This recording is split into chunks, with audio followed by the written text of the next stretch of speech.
penyerang remaja Manchester United, Chido Obi, kembali masuk skuad untuk pertandingan Liga Primer hari Minggu melawan Newcastle United. Pemain berusia 17 tahun itu menandatangani kontrak dengan Setan Merah musim panas lalu, setelah menghabiskan 2 musim terakhir di Akademi Arsenal.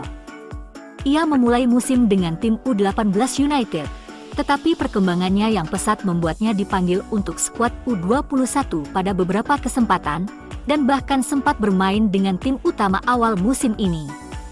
Chido sejauh ini telah membuat 3 penampilan singkat dengan tim utama, dan juga bermain selama 54 menit dalam kekalahan Piala FA dari Fulham. Namun, pemain Denmark itu dilarang tampil dalam Liga Eropa. Obi dapat memainkan peran penting dalam pertandingan tandang MU melawan Newcastle, terutama setelah dikeluarkan dari skuad U21 akhir pekan ini. Remaja tersebut sejauh ini telah mencetak 14 gol dan menghasilkan 2 assist di semua kompetisi, tetapi belum memberikan kontribusi gol langsung untuk tim utama. Meskipun demikian, penampilannya yang mengesankan melawan tim seperti Everton dan Fulham membuatnya langsung menjadi favorit penggemar.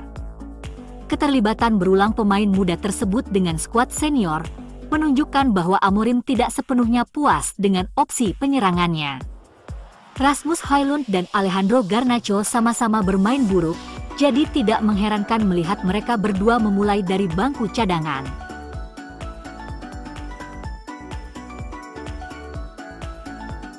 Manchester United U21 mengakhiri 2 pertandingan tanpa kemenangan di Liga Primer 2 pada Jumat malam, dengan mengamankan kemenangan meyakinkan 4-1 di Reading. Bek Louis Jackson kembali ke susunan pemain inti setelah masa peminjaman yang sulit di Tranmere Rovers. Penyerang Gabriel Biancheri dan Sam Mater masuk menggantikan Chido Obi dan Bendito Mantato di lini serang, sementara Tommy Rowe menggantikan Jack Morhose di lini tengah. Meskipun United mengawali pertandingan dengan baik, Reading mencatatkan tembakan pertama. Tyler Sake mengincar gol, tetapi usahanya diblok oleh kapten United Tyler Fredriksson. United membuka skor pada menit ke-10 melalui Mater, yang memanfaatkan kesalahan kiper Tom Northcott sebelum memasukkan bola ke gawang kosong. Reading memiliki peluang untuk menyamakan kedudukan melalui Emmanuel Osho dan Sake, tetapi keduanya gagal mengonversinya. Sebelum turun minum, United terpaksa melakukan pergantian pemain ketika bek kanan Habib Ogunei mengalami cedera. Ia digantikan oleh Mantato pada menit ke-38. Semenit kemudian, United menggandakan keunggulan mereka. Setelah serangan balik cepat, Mathar mengoper bola kepada Biancheri, yang menghasilkan penyelesaian akurat yang tidak dapat ditepis Northcott. Di awal babak kedua, Fredriksson kembali menyelamatkan United, melakukan blok krusial untuk menggagalkan peluang Adrian Akande mencetak gol bagi Royals. United berhasil mengatasi tekanan dari tuan rumah dan memperlebar keunggulan mereka pada menit ke-53. Upaya James Scanlon ditepis oleh Northcott, tetapi Mater bereaksi cepat dan memberikan umpan silang kepada Biancheri untuk mencetak gol keduanya dalam pertandingan tersebut. Biancheri hampir menyelesaikan hat-trick-nya setelah serangan balik lain yang melibatkan Mater, tetapi Northcott melakukan penyelamatan yang solid. Reading memperkecil ketertinggalan pada menit ke-73 ketika tendangan Osho yang terdefleksi berhasil mengalahkan Eli Harrison. Namun, harapan untuk bangkit pupus di masa tambahan waktu ketika Scanlon menambah gol keempat untuk United, mengembalikan keunggulan 3 gol mereka. Kemenangan itu mengangkat United ke posisi kelima dalam klasemen, dengan poin yang sama dengan Chelsea yang berada di posisi keempat, tetapi masih tertinggal 9 poin dari pemuncak klasemen Manchester City.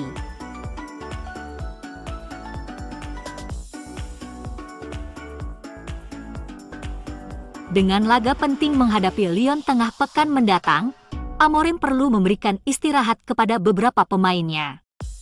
Lawan Newcastle, sepertinya ia akan memperkuat lini pertahanan dengan tetap memasang trio Mazraoui, Yoro dan Maguire di depan penjaga gawang.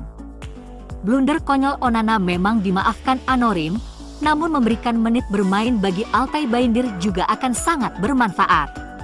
Diogo Dalot sering dikritik oleh pendukung MU, tetapi ia tidak dapat disangkal telah menjadi sosok yang stabil di kedua sisi lapangan sejak Amorim masuk. Waktunya bagi Dalot beristirahat dan Dorgu menggantikan posisinya. Di sisi lainnya Luke Shaw sepertinya akan jadi starter. Dua pemain di tengah akan diisi Bruno Fernandes. Pemain andalan United itu kembali tampil luar biasa minggu ini, di mana ia sekali lagi terbukti menjadi fasilitator ulung dari posisi yang lebih dalam setelah memulai dari peran yang lebih maju. Ia dapat melakukan semuanya, tetapi ia mungkin harus bekerja keras di bawah tekanan saat melawan tim Newcastle yang sangat menekan. Partnernya mungkin Kobbie Mainoo, gelandang muda itu kembali dari cedera saat melawan Lyon, dan penampilannya yang cemerlang menunjukkan bahwa ia mungkin sudah dapat kembali ke starting 11. Mainoo kemungkinan hanya akan bermain selama 1 jam. Casemiro atau Ugar Tebis masuk, dan harus dipertahankan untuk tengah minggu di depan waktunya Mason Mount jadi starter. Dengan Christian Eriksen bersamanya. Kita tahu Amorim adalah penggemar Mount, yang tampil beberapa kali sebagai pemain pengganti dalam beberapa pertandingan terakhir. Pemain Inggris itu mungkin dianggap siap untuk menjadi starter pertamanya sejak pertengahan Desember.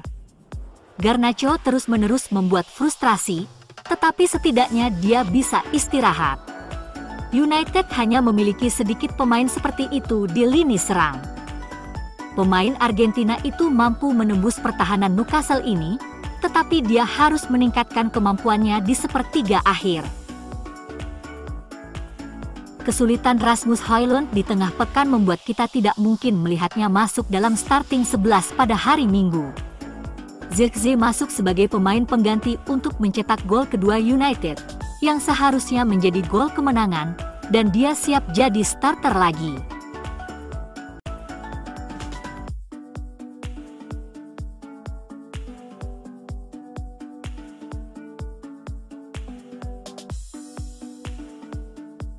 Di kubu tuan rumah, Anthony Gordon telah menjalani minggu yang baik bersama fisioterapis dan terlibat dalam sesi pada hari Kamis, namun belum pasti mengenai ketersediaannya.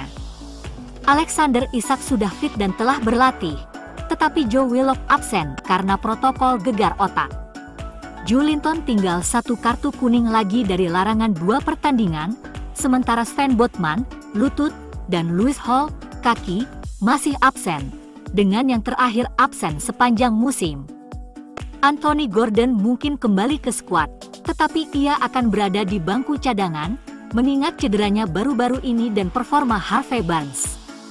Nick Pope telah memenangkan kembali posisi nomor 1 dan memang demikian, Tino Livramento melakukan pekerjaan yang brilian di bek kiri.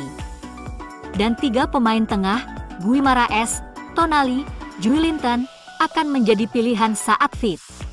4 bek akan diisi Trippier, Scar, Burn, dan Livramento. Di depan ada trio Murphy, Isak, Barnes, yang paling mengancam. Ini terasa seperti 11 pemain yang mudah dipilih menjelang kick-off, dengan tim yang tampak tenang sejak kemenangan 1-0 di West Ham bulan lalu.